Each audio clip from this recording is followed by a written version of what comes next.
Hi everyone, Alchemist here.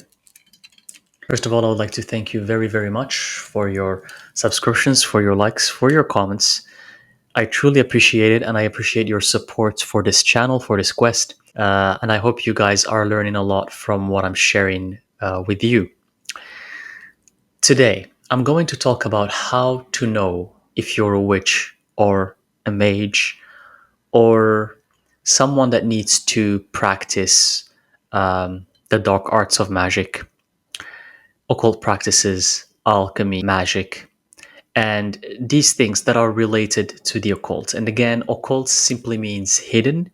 It simply means the thing that is hidden from the majority of people, something that you need to unveil, something that you need to uncover. And that's why the field of the occult is related to spirit, it's related to the unknown. It's because spirit, the element of spiritus in alchemy, it's the one you can't see. It's the air element, but it's also that substance that overlaps with our physical reality, but we can only sense it and we can only perceive it through our third eye, and the gifted people can feel that dimension. So spirit is hidden. It's occult. That's why the field of the occult sciences, involves understanding spirit, researching all the mysteries of existence and the mysteries of the universe. And alchemy is one of these practices as well, hermeticism as well. So, how do you know if you're a witch, a mage, or someone who needs to practice these kind of obscure practices that are not meant for everyone, by the way? Not everyone is meant to apply these practices. You need to have a certain level of awareness, and you need to be careful when you do these things, because there's a lot of elements and rules and regulations to this kind of practice. But I'm gonna share with you my story and how it all started, and maybe that can inspire you for your own journey. So let's go back in time to many, many, many years ago. The thing that will happen to you if you're meant to be a mage, a witch, or a practitioner in general is that you're going to be chosen specifically. And this is how I felt it for me. I felt like I was chosen. But this doesn't mean something to be proud of, because it's a scary thing. It's not like you're the chosen one um, for something to brag about and tell your friends about. You're the chosen one for something that's kind of scary and that's kind of hard to handle. The first time I had the craziest experience that made me rethink what's happening in my life happened long, long time ago. And it happened after my awakening, after I was researching the New Age, after I started seeing spirits out of nowhere. And I was researching back then New Age spirituality, the third eye, the chakras, some Hindu concepts, some Buddhist concepts. And again, this is what you're going to find if you're new to this journey. This is mainly what you're going to find online. The New Age spirituality is what's going to show up to you, and all the books of New Age. So I was in depth into the New Age, and I was researching and reading and watching anything I could get. Um, and it's a good thing. It's the first thing you start with. New Age is something you start with when you have an awakening in general, and that's okay. So I'm grateful that I was able to read these books and do these research through New Age spirituality. So a couple years after my awakening, after me being so intrigued by this field, while being a normal person, I was still a normal person. I was still living a normal life. I was still being a 9 to 5er, while still having my normal life and being intrigued by this kind of hobby back then. It was a sort of hobby because I was even trying to understand what was happening to me. I was trying to figure out what was going on because I was able to see spirits. When I go into meditation, I see a lot of things with my eyes closed. I see even other spaces, other places, uh, entities, demons, name it, sacred geometry. And let me remind you, when I see these things, I'm not intoxicated.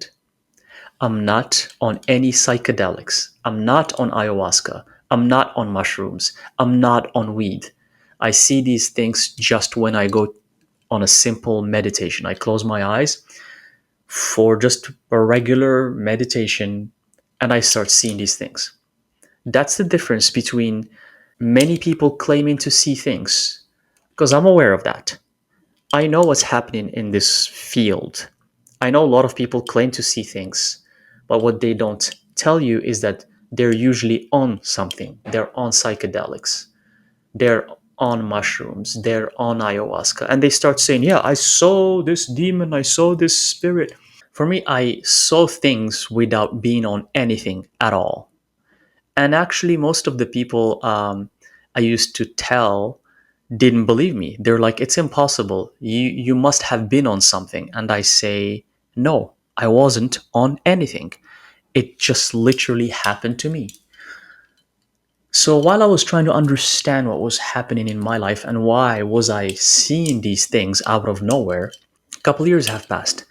And then my circumstances and my private life led me to move out from the place I was in to a basement. It's a house that has a basement. It's a large basement. It has two bedrooms and a large living room and a kitchen. And I just moved there to save up some money back then. You know, you just sometimes want to save up money. And I thought everything's going to be okay. The basement had windows and everything. And I thought, it's a good place to live in for a while. And I was still not very aware of the energies around me back then. I was still learning about what energy is, how to feel it, and all of these things that I share with you in this channel. So it was the beginning of my journey. I was still just learning. So I moved to this basement. And basements usually they have horror stories attached to them usually. But again, the only thing that set me apart from a lot of other people and a lot of practitioners is that I never had fear in me. I remember I was with some friends and we were talking about just like random things, such as experiences with if anyone has had uh, like a mouse or a rat in their places or cockroaches, these kind of mundane, stupid conversations. And I said to my friends, and this is again before my awakening, this is when I was much, much younger. And I said, just randomly, spontaneously, I said, I'd rather have a ghost in my place than having a mouse or a rat because I find that less scary in a way. So when I said that, I remember back then, and these are just things that are coming back to me right now. When I said that, the people that heard that, they looked at me like I'm a crazy person. They were like, "What? You'd rather have a ghost in your home?" And I said, "Yeah, at least with a ghost, you don't need to worry about it. Whereas if you have a mouse or a rat or whatever, you need to get them out of the house, and it's a lot of drama. Becomes a problem for your place. Whereas with a ghost, it's fine." And they all were making fun of what I said, and they couldn't believe what I said, and they're like, "You're just crazy." That's what they were telling me. This is before my awakening. So I'm just telling you kind of the context of I was never scared of darkness or the dark or ghosts or spirits. Even before my awakening, I never had this kind of fear of the unknown because I have met some people who are terrified of ghosts and spirits, and they get really scared. Maybe because they've had some frightening experiences when they were young, or it could be due to a past life experience. But I never had that problem. So that's why moving to kind of a basement wasn't a problem for me. And then in this basement, some weird experiences started happening. Like the first thing was me seeing at nighttime, I started seeing shadows everywhere, like shadows just passing by so fast, like this. Like they just pass by on the side or in front of me, or I can just feel them right here, and they're just like, and they're quite clear. I like, sometimes they're like faded, but in that place they were clear, and I'm like, okay, what's going on here? What are these entities? And I started for the first time researching cleansing places. The fact that I need to cleanse the place, the fact that maybe there are spirits that are not good, and I need to kind of just do a sort of cleansing. So I went to a spiritual store and I got sage for the first time. And I think I got tourmaline back then because I asked the person at the store, and I also did some research and realized that tourmaline, black tourmaline, and obsidian are good for cleansing. So I don't remember if it was obsidian or tourmaline. I think I got tourmaline. I'm not really sure. Um, and I got some sage, I got some candles, and I went back to the basement thinking that, yes, I'm going to do my cleansing ritual and I'm going to cleanse the place. I'm going to just light up sage and the place is going to be cleansed just like that. Just the fact that I'm going to light up some sage and smoke the space, that means that these spirits are going to go away. So, so I came back home and I light up the sage, and it was already the evening, it was dark. So the lights were on. And as I started going around with the sage, the lights started flickering, like just flickering like this. And that's when I felt something for the first time. I felt like my heart started beating fast. I knew something was off. I knew something was wrong. I knew there was something that's not right in that basement. So I tried to ignore that. I'm like, okay, whatever. I saged the place. Couple days later, I was still seeing these shadows, and I had this vase, this wooden vase that was given to me as a present. And this wooden vase, it came from the Philippines, and it was given to me just a couple months before I moved to that place. So I had it for a while. It's not that I just got it. I had it for a while, and it's a nice vase. It's a nice decor. It's wooden, and it was there. And right around midnight, I remember it was a Friday night at midnight, Friday evening, midnight. I was sitting on my desk on the computer, researching something. I don't remember what I was researching. And this vase, it was on top of a shelf, made the loudest noise you can imagine, and it exploded. And it was so loud, and it was like I I can't describe how scary and frightening and loud that sound was, but the vase literally cracked open in half, like this. So this was the vase. In the middle, it cracked open like this. And that crack is what made that super, super, super loud noise. Now, yes, it's made from wood. This could be due to the fact that it's made from wood, and wood contracts and expands depending on the weather. In winter, it contracts, and in summer, it expands, and maybe wood fluctuates. And it might have some cracks or whatever, depending on how it was built. But it's not about the fact that the vase exploded and made a loud noise, because that could have been just like something normal because of wood, right? What happened is the feeling and how I felt when that happened. I stood up. The shelf was shaking like this. It was moving. The vase was also moving. And my legs, both of my knees, were shaking like this. They were shaking as I stood up. I looked at my knees. I remember I looked at my knees, and I've never seen that or experienced it in my whole life. I looked at my knees, and they were shaking on their own. I wasn't controlling them. They were shaking on their own like this. And I'm like, it was such a terrifying experience. I had shivers, crazy shivers from my toes to my head.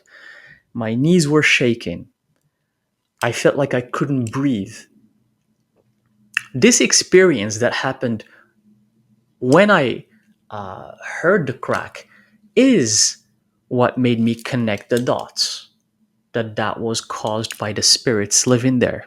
It's not about the fact that the vase cracked or made a loud noise. It's about how I felt when that happened. Because we all have these kind of things. You can break a glass or break a plate or drop something and it's gonna break. But yeah, you're startled a little bit and you're like, oh, you know, and life goes on. But how I felt when that happens is how I knew that the spirits there were causing that experience. Um, I got out of that place right away. I dashed to my car and I called my ex, who I was with back then. And I didn't spend the night in that place. I ended up not sleeping over there that night. It was one of the most terrifying experiences of my whole life. And again, it's not because of the sound of the vase, even though it was super loud, it's because of how I felt. And this can happen to you with many paranormal experiences or poltergeists, because in fact, after doing research, I realized that was a kind of poltergeist. And when these experiences happen, these paranormal experiences happen to you, you're going to start feeling them more than other people, especially with the shivers that come to your body. And when these shivers come, your body starts shaking. And then over time, you have to learn how to control these feelings when they happen. So that experience made me more curious about ghosts, about spirits, about demons, about the unknown, about cleansing, and not just this spiritual dimension that I was researching before, but who really inhabits there? Who lives there? Who are these entities? Who are these spirits? That was the start of me researching it. And throughout the years, as the years were going on, I was having more and more paranormal experiences like this. Some of them I would dismiss, some of them I would research, some of them were really scary, some of them presented themselves as sleep paralysis. As I have mentioned many times before in this channel, I've had countless sleep paralysis experiences. And when these paranormal experiences start happening to you quite a lot, that's when you know that you're meant to delve into the field of the occult, spirits, ghosts, witchcraft, and you're meant to communicate with these entities, and you're meant to probably be a medium. What is a medium? A medium is a mediator, just like Mercury, just like Hermes, the gods, the ancient Greek gods, and Mercury for the Romans, Hermes for the Greeks, but they're the same entity. These ancient gods were the mediators between the gods and people, and it's where the word medium comes from. A medium is someone who can be a mediator between the physical plane and the spiritual plane. So the medium can tap into spirit and can communicate what spirit says to the people in the physical reality. So that's the job of a medium. And as a medium, that's what I do. And I do it through tarot, through smoke scrying, and other tools as well. That's the job of a medium. They're a conduit to spirit. That's why sometimes witches or mediums you go to, when they say I have a message for you, they have to say it, and they're like, wait a second, I have to say this. It just happens, and they go into this trance. And when you go into this trance, you can't control it. It's like your body gets possessed because you're a conduit, and that's the job of a medium. The job of a medium is to be the conduit, so their bodies can be possessed by spirit, by entities, and these entities and these spirits can speak through the mediums. That's what a medium does. A medium is not someone who hears something and they say, okay, oh, I'm going to tell you what I hear. Even though that's what I say in my tarot readings, I say I'm hearing spirit saying, but the truth of the matter is that spirit is speaking through me. But I say that so you can make sense of it. You can make sense of the message that I'm giving you. That's why I say I hear spirit saying. But the experience, how it happens, is that I'm not hearing it. I have to say it. I just have to say whatever that thing is. So when you have experiences like this, when you feel like you sometimes have to just pass on something to someone, and this has nothing to do with egoistic experiences or feeding your ego. It's like, hey, I need to tell you what you need to do with your life. Let me tell you. No, I know. I, I know what you need to do for your life. Let me help you. No, it doesn't work like that. How it usually happens is you're gonna see a random person you don't know, a stranger, and you're gonna have something for them, and you feel like you have to tell them this thing that just came to you. And you go to them and you say, I'm sorry. Is it okay if I tell you something because I just have to say it to you? And then you pass on the message to them. This can happen abruptly in the middle of nowhere.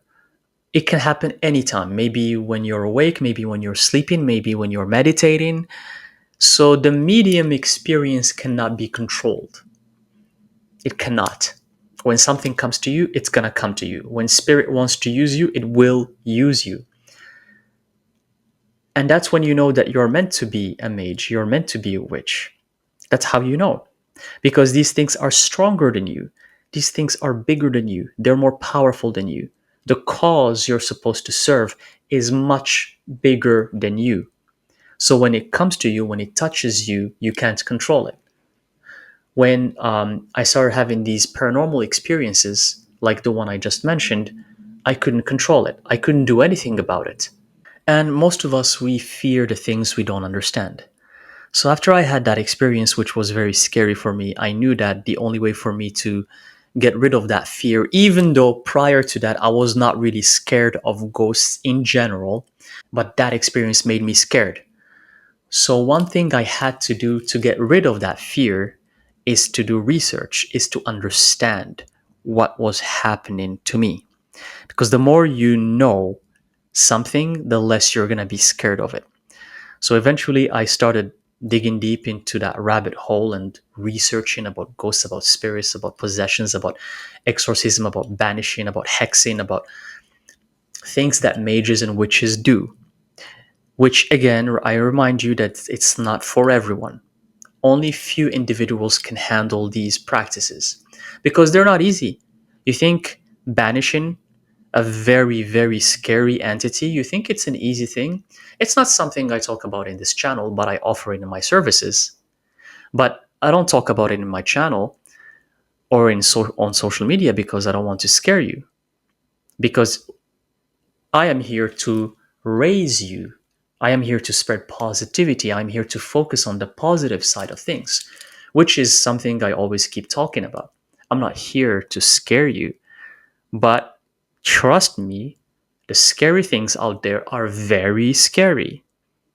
The scary things are very scary. But every time I try to play it down to you and I say you shouldn't be scared. You should embrace your darkness. And I should say nothing is going to harm you. You're protected because you are. But the reason why I'm telling you so is so you can raise your confidence, know that you're powerful, know that nothing can harm you unless you allow it to. So one day, if these super scary entities, and trust me, they're very scary, if they present themselves to you in any shape or form, you can handle them. That's why I always say embrace your darkness. You're powerful. You can do this. You have the power. I try to make you stronger by releasing my energy, and maybe you can feel that energy as well. And the scary things, I don't like to talk about them. And that's why I've mentioned before I don't like horror movies, because horror movies will eventually make you scared. Because anything that incites fear and imposes fear in your life will make you weaker. You become fearful, easier to control, weak, and that's going to draw more bad entities to you, because the malicious entities, they're usually looking for the weak ones, the ones who are scared all the time. So years have passed and I've done the research, and other paranormal experiences came to me, and scary ones, and scary sleep paralysis, but I learned how to control them. I learned how to not be scared. And it got to a point where when I feel a spirit passing by, at first, those shivers. For those of you who feel spirits, you know that shivers is how you can detect them. You can be in the hottest summer day, and when a spirit passes by, the shivers you're going to have are stronger than any winter day. And these shivers are like your body, like a weak person will faint. They will drop on the floor.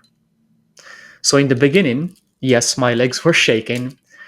And then when that happened to me again, I was I wouldn't be able to move. Like the shivers will be there, and I would feel blocked. You feel like your body's frozen in time when a spirit touches you or passes through you or comes in touch with you. And then I reached a point where the spirit is there. I walk through it. I feel the shivers, but I keep walking and I'm not scared. And that fear doesn't affect me. But my heart still beats very fast. That's the only thing that I wasn't able to remove. The heart still beats so fast. But the shaking of the body, I got to a point where my body doesn't shake anymore. The shivers, they're there, but I don't freeze, because before I used to freeze. Now I can keep moving my body, I can keep doing whatever I'm doing, but my heart is beating fast because I know I just passed through a spirit, or a ghost just touched me. And for those of you, the gifted ones who have this ability, because this is not for everyone, many people will never feel this in their whole lives. But for the very few of you who can feel the ghost or the spirit when they're there, work on not being terrified. Work on it. It can be worked on. You can become better at it. Because again, the experience can be extremely frightening, to the point where, as I mentioned, if you're not experienced, you can drop on the floor, because that energy is so powerful. And if these experiences keep happening to you, and it goes beyond seeing things. Oh, I see something there. Oh, I see something that. No, spirits come and they want your attention. They pass through you. They touch you. They try to tell you something, and that's what they're here to do. They come and they sit in right there. And again, there's a lot of delusion in this field where 90% of the people are going to be delusional, crazy people who are telling stories and fabricating things out of their own imagination. Unfortunately, that's how it is. It's the same with charlatans, even in this field, even with tarot. I'm a tarot reader, but I know that 90% of tarot readers are charlatans, and they're going to come and just tell you wrong things, and they're not even connecting to spirit. But this exists everywhere. You could be you could go to any other field, and you're going to get someone who's going to scam you, or someone who's going to just tell you things that are not there. So 90% of the people are going to say, I see spirits. Oh, I felt that spirit. I felt it. I know it. But the people who actually feel these things, they're the quiet ones. They're the ones who are not going to say it. They're the ones who are going to be terrified to talk about it. It's usually the people who are scared the most of ghosts and spirits are the people who are actually meant to be occult uh, uh, practitioners, as in like witches or mages, but they're so scared. And the reason why they're so scared is because they have that gift, because they know it's real, because they know it's true.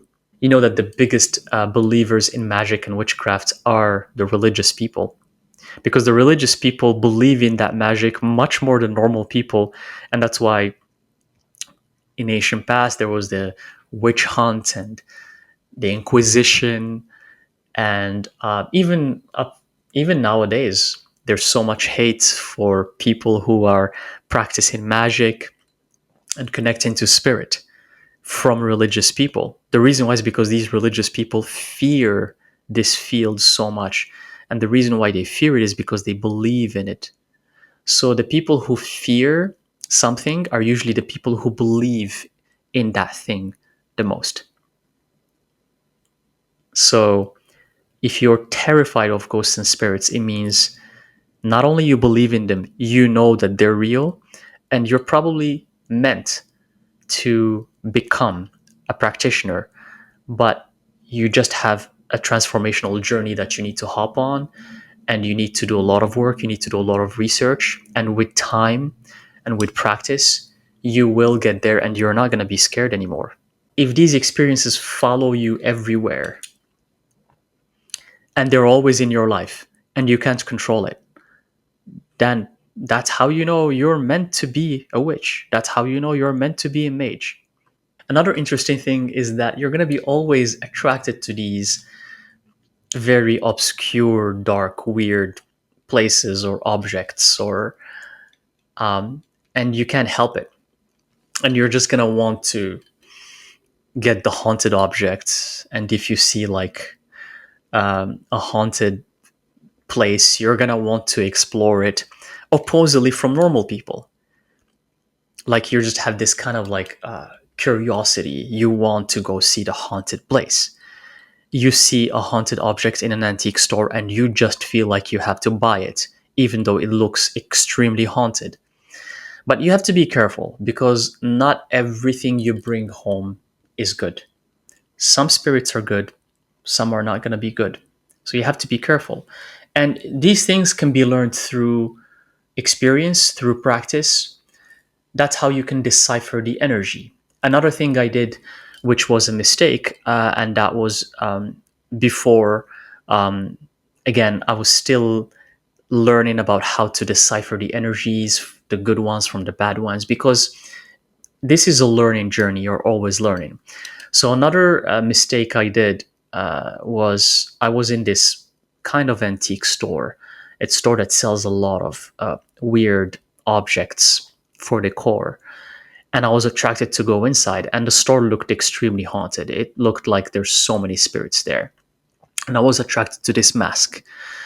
And I got it, I brought it home, and this mask not only was haunted, but since I brought it home, I started having nightmares, weird dreams, and this mask was very eerie. It was like just very weird looking. Um, and I got it without thinking. It's almost like it hypnotized me to get it. The spirits attached to it kind of just made me get it back then, because again, I wasn't experienced enough with energies and with how these things are. So I got it without realizing why I got it.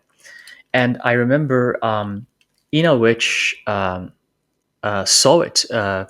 I met her and I showed it to her and told her, "What do you think of this mask? Because I got it from the store, but I feel there's something off about it." And she's like, right away. And in a witch, her ability to feel these things is off the charts. It's crazy. She right away said, "Oh my God, this mask is so haunted. You need to get rid of it."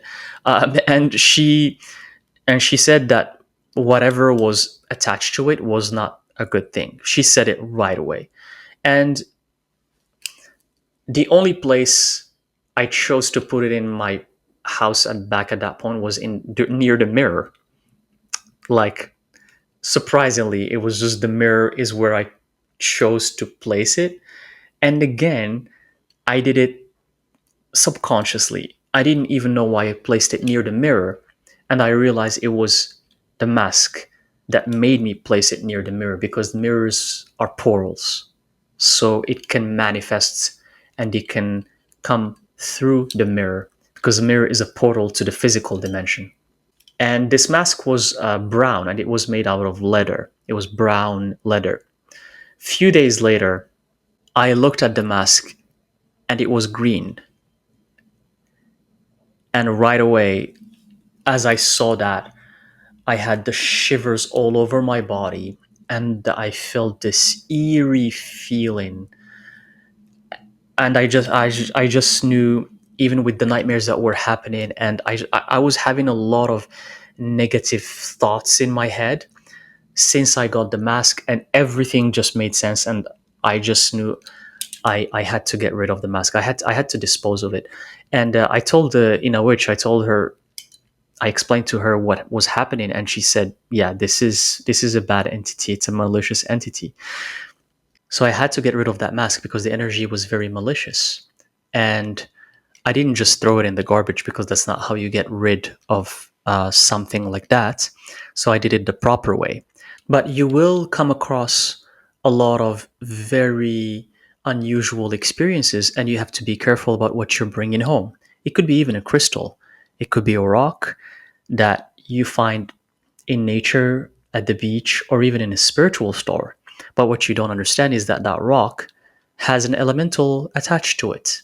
So you bring it home thinking that it's a beautiful stone that's gonna uh, raise the vibrations of your place.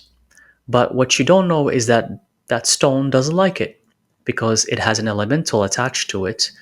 It doesn't like the fact that it was removed from its original abode.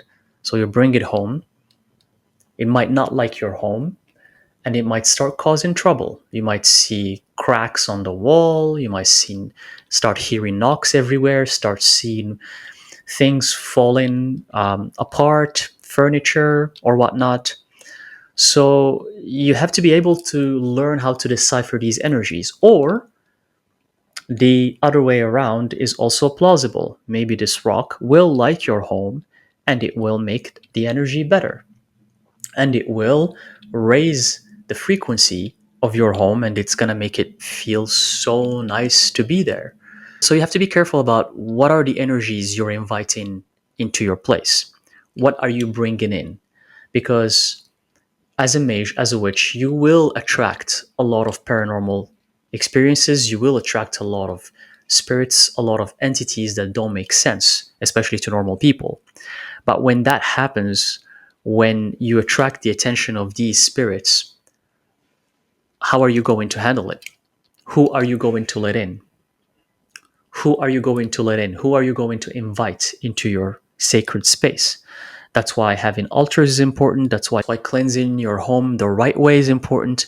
That's why the tools you use and how you choose them is also very important. You can't just choose anything just because it looks good to you. And you have to ask it permission, and you have to know that that tool or that elemental you're bringing home is okay being with you, is okay being home. Because maybe the shell you're going to grab from the beach, maybe it doesn't like it. Maybe it wants to stay at the beach. Maybe it wants to be in its own realm with the other shells. Have you ever thought about that? Because everything has consciousness in this universe. And us humans, we don't think of that. We disassociate objects and things that don't move We think that they're not alive. A rock has existed millions of years way before you have existed. A rock is wiser than you because it's probably has been there for hundreds, thousands, if not millions of years. So how do you know that it doesn't have a consciousness? And if you take a chunk of that rock, like how many do with crystals, if you take a chunk of that rock, who knows if it likes it or not? That's why there are rituals attached to these things. And asking permission, knowing the right crystal to use or not, the right tree to use or not, if you want to make your own wand, magical wand, you have to ask permission from the tree. You have to pick the right tree. You can't just go and pick anything and think it's going to be okay. Maybe that tree or that rock doesn't like it. Maybe it doesn't want to be harmed or touched. Maybe it's in a slumber and it doesn't want to be awakened yet. So there's many elements to magic, and the same for crystals. The thing with charging crystals, look how selfish and egoistic humans are. We use crystals until we drain them. You buy a crystal and you use it, or you go find it in a mountain, which is actually better than buying it. Because when you buy it, you don't know the sources. You don't know if they're abusing a certain area from those crystals. So if you get a rock, a crystal rock, a raw one, and you use it for your own benefits, for your rituals, for your magical practices until it's drained out of energy. But look at human selfishness. We say we're going to recharge it and use it again as if it's just like a battery. Oh, we're going to charge it under the moonlight, or you're going to bury it in the ground. No, when you use the crystal and you drain it out of its own energy, just like a human being, just like any living being on earth, that means that it has delivered its own purpose. That means that it's done. So go and bury it back in nature and let it rest in peace. What do you mean charge it and use it again and charge it and use it again? Look how selfish humans are. And I used to do this too. I'm not like saying that you're a bad person. This is just teachings that don't make any sense, that were created again by some random person in the past and everyone follows, which is the human syndrome, the monkey syndrome. Just because one person does something, everyone does it without questioning why or without using the mind. Yes, you're going to use a crystal. Sure, use it. And when you feel that it has delivered its purpose and you've used it enough and the energy has been drained from that poor crystal, turn it back to nature and let it rest in peace. Go and bury it in the ground, in nature. And don't think of it as a battery that you need to charge. It's not a cell phone, okay? Because it does come directly from nature. Do we say, oh, we're going to charge someone who's in their deathbed, some human who's about to die, and we're like, no, let's charge him or her back. They can still work for another couple of more years. Let's charge them. So magic is beautiful. It is simple, but it has a lot of aspects and regulations that we all need to be aware of. Uh, Humans are known for abusing things. We can't just keep abusing nature and abuse magic and abuse things from spirit. We have to realize that certain things can be done and certain things can be permitted if done the right way, and certain things cannot be done. They just can't be done.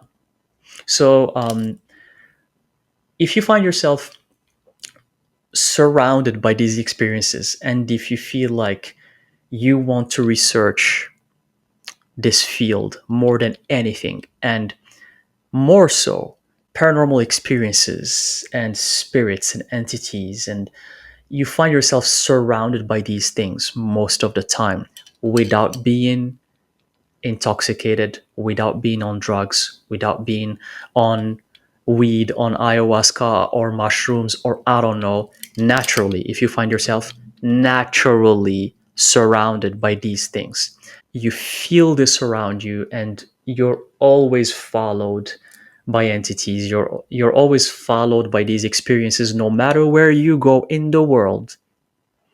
It doesn't matter the country, the city, the place, you're always going to find yourself having some sort of weird paranormal uh, experience that's scary, that doesn't make sense. If you're one of these few people, then that's how you know that you're meant to be a witch or a mage or an alchemist.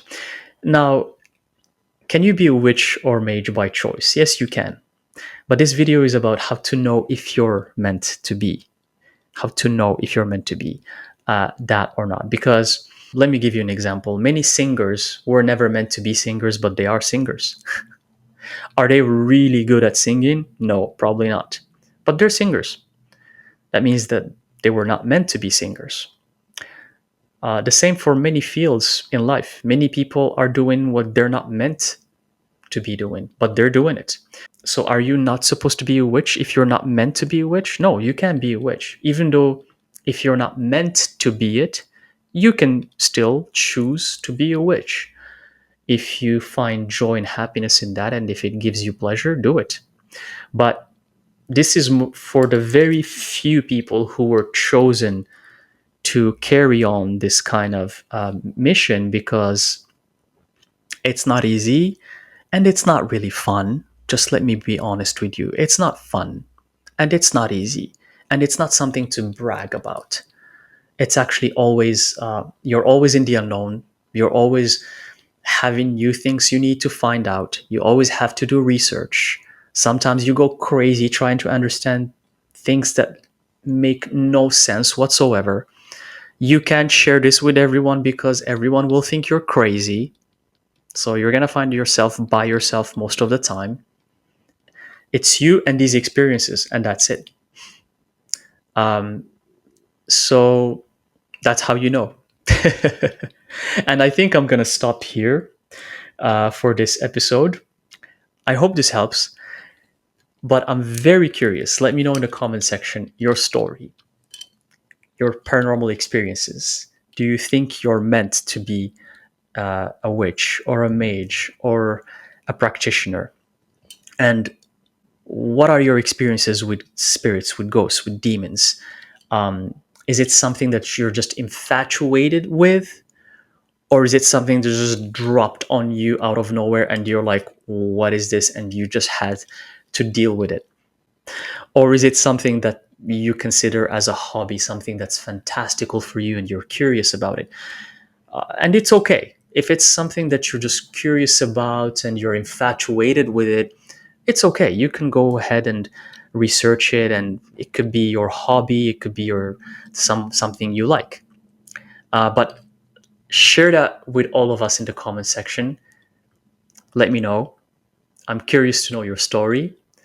Thank you very much. I hope this helped in any shape or form along your magical journey, and I'll see you in the next video. Thank you very much.